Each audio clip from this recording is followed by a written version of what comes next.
We read some articles say that the United States of America, they Thanks. probably they property industry or liquidity property business is seeing a kind of recovery in the months of July in particular. Do you agree? Absolutely. We feel a sigh of relief because everybody's been waiting and waiting for this to happen. And what we see definitely is certain companies are trading on their own portfolio, holding the loans and not selling them out. But we also see that there is liquidity coming back into the market and people are getting loans if they have a good income, good assets, and good credit score. Credit score being really important, which wasn't always so important before. So it's nice to see. Yes. Sometimes things easily come from one extreme to another. That in past year, people are so easily getting the loans, but we know that nowadays it's not the case. People feel very difficult. I read an article saying that people feel very difficult to get loans from bank nowadays. Is that true? Well, I think the banks are very difficult, and also the banks will tell people they'll lend them money, but then they'll take them have such a high down payment for such a low loan amount that it's very prohibitive for most people. So what is the condition? Just like I said, asset and especially credit record. But when people have got asset, why they are buying property or buying another real estate? That's contradictory. Okay, well, it's different styles. Americans, we are so used to getting a percentage of our loan to value. Usually in cooperatives, you put 25% down, usually 20% down in condominiums. Houses are a little bit different. But we usually put 10 to 20% down. Would you say that's fair? 10 if it's you're getting a loan covered by a government program, 20 Right. for normal mortgage. Right.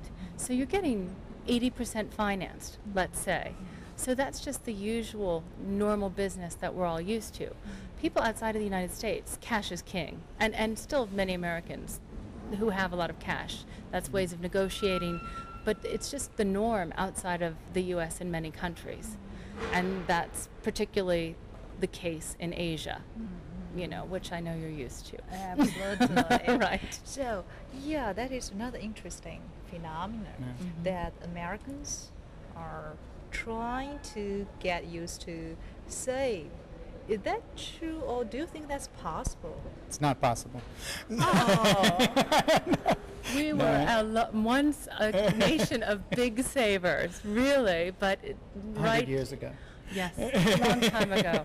But with, consumerism and I think 1950s, maybe after the 70s. war, the 70s. Yeah, We just people were conservative in the 50s. Really? Okay. Yeah. Well, we're not experts in that, but no, there's not a high savings rate. And, there's a constant push to buy, and we're just used to that.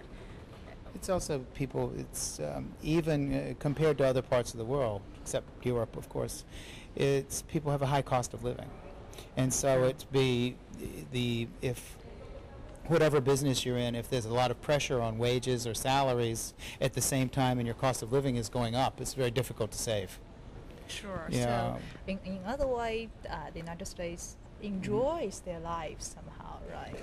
With you do not feel so pushing way to really save. It's just not been our way to save like it has been in Asia. And it's something we probably should get more used to doing. It would benefit us in the long run.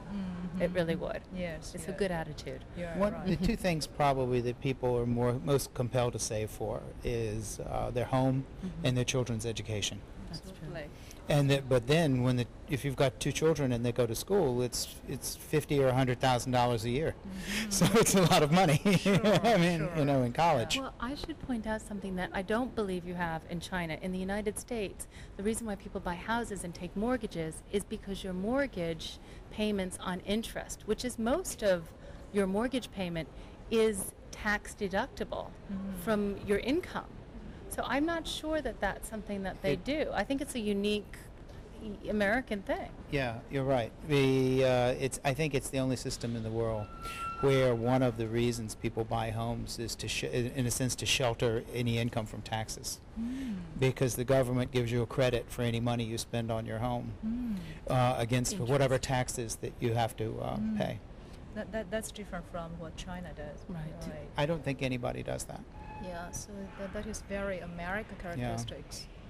And one of the things that will help America come in as a country come back in time is also something I think China is moving towards, which is having an FHA loan program or FHA mortgage program where the government is guaranteeing the mortgages so that the banks will lend money. Yes, yes.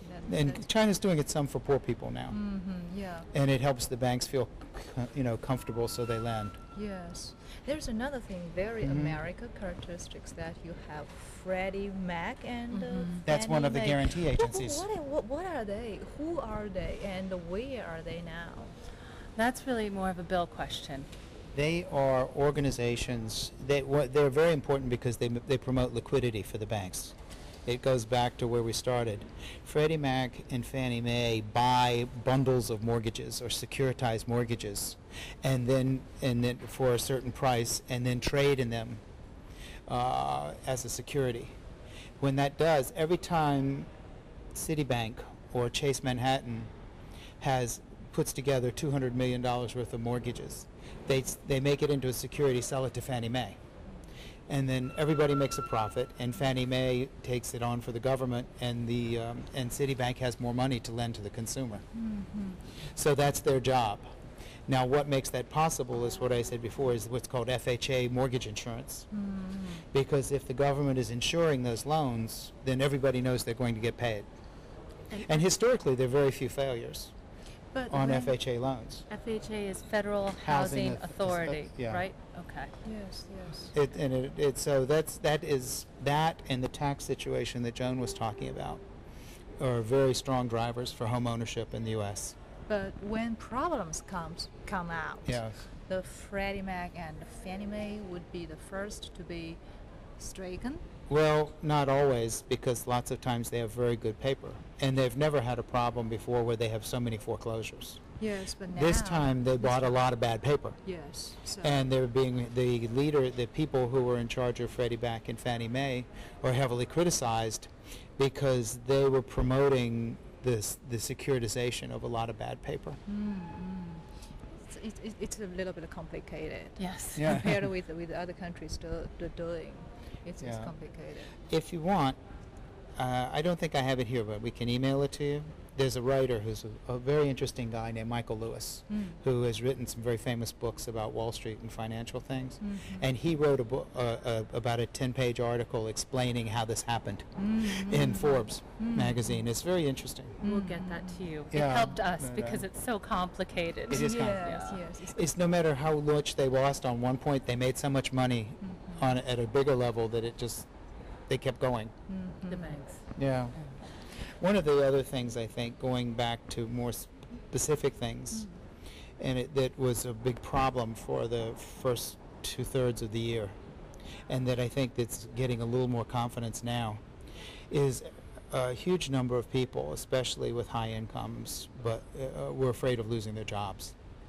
Even now? Now it's getting better, but I would say unemployment, especially going from when you were saying September through Christmas and March, when the banks make their reevaluations, a lot of people, especially in New York, have been who are in the financial services industry, are really they've been terrified of losing their jobs, and a lot of people have lost their jobs, resulting in either they wouldn't be able to get a loan to go to the bank wouldn't give them a loan because of the industry they were in, or that they would maybe even have to sell their homes. Yeah, sure. Do you think it's a Euro case for those people who lost their jobs or concerned about losing their jobs are really selling their houses?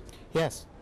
The biggest industry for that is in the auto industry, where hundreds of thousands of people are losing their jobs and have no chance of getting another job in the automobile. But also in my industry, I had lunch 2 times this month with people who were over 60 years old, who had been architects for many years. One was a teacher also. And he knows he's not going to get another job, and he can't make enough money by himself to keep his apartment. So He has a house in the country, and he has a very expensive apartment now. He's going to have to get a much smaller apartment and sell the expensive one. oh, really? Could he You know? sell a good price under such circumstance? Because he needs money, but Well, he has a low base, which is good, but I think he'll get a good price because it's in a good part of Greenwich Village, which I think the prices are still good, strong. talking about your corporation, do you lay off people? Yes. How many? And I would say I've heard numbers as high as 70 or 80% for the architecture business in New York, and the construction business is having a very hard time as well. And it's so- recovering now, right? Huh? It's recovering, No, not yet. not yet. New York has a very unique position in that it's usually the last city in the United States that has a financial problem, and it's usually the first city in the United States. I mean, it's also the last to come out because it goes in late. So New York is having some. We're not coming out yet, and it will take even longer from a construction and real estate standpoint. Yeah, just now Joan told us that because New York City is a very internationalized Yeah. city, so you could see buyers from around the world. So Mhm. maybe you do not feel in so terrible way as California and Florida, but at the same time you feel it's still difficult time. Yes, it will take it's probably going to take the rest of the year in order to absorb the inventory that's there, and for people to be confident about employment again. So I think a big thing that goes along with what Joan was saying about the international confidence is the world has, I don't know, what, half a dozen important stock markets now and financial centers. And as they go through that, New York is one of them. People have a lot of faith in the security and the safety of the United States and in New York. And then, like Hong Kong in a way, Manhattan, which is the heart of New York, is an island. And so it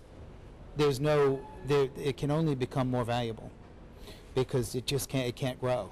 That's from a very, very long period of Yeah. time to looking at. Well, it is, you mean going forward or going back? Going forward. Going back, Manhattan grew very fast, like Hong Kong in 200 years, so it's amazing. Yeah. Going forward, it grows well.